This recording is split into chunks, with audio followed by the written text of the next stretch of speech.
Là, il y a plusieurs mondes qui ne peuvent pas trop communiquer et pourtant qui dorment tous sur la même tente. Ouais.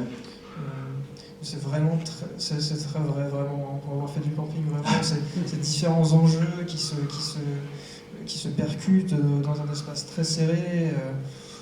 C'est vraiment très... Je change de sujet, mais ça m'intéressait vraiment de parler de ce camping précisément aussi pour ça. Je pense que c'est un lieu qui est parfois un peu caricaturé par la télévision, le cinéma. Voilà, c'est Franck Dubosc. Mais moi j'aime bien un camping, les bronzés, c'est des choses qui m'ont inspiré.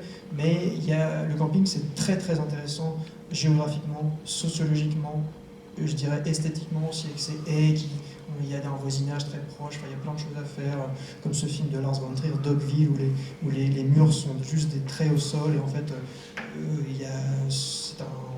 enfin voilà, les voisins se voient en fait, au-delà des murs, quoi.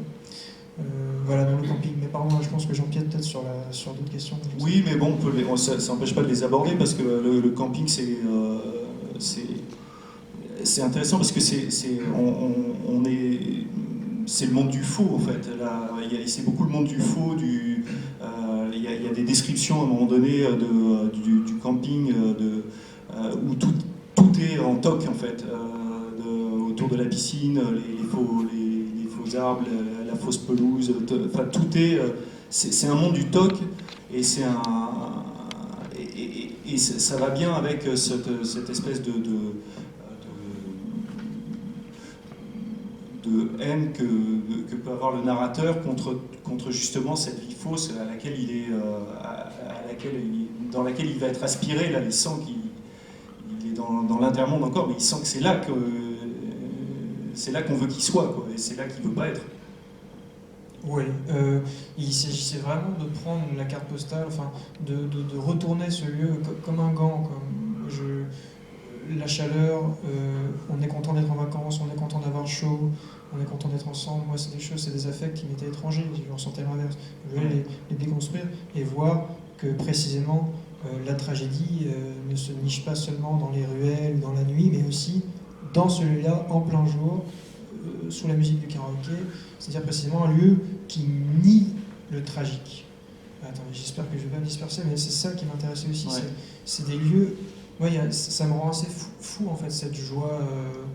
Et je veux pas juste être réactionnaire en disant ça, c'est pas ça. Le livre pareil. C'est en gros cette joie forcée, cette joie qui est un outil qui est marchandisé clairement par les entreprises, par les réseaux sociaux, par les livres de développement personnel, me semble être assez tragique, justement parce qu'elle occulte la question du tragique et qu'elle dit que ça n'existe pas en fait, qu'elle dit qu'on est obligé de sourire, d'être heureux, et que si on l'est pas, ça vient juste de nous, peut-être que ça peut venir de l'extérieur aussi. Donc c'est ce lieu qui occupe le tragique, je voulais mettre du tragique en plein milieu, c'est-à-dire un mort sous ça, lui aussi caché, qui finira par peut-être sortir.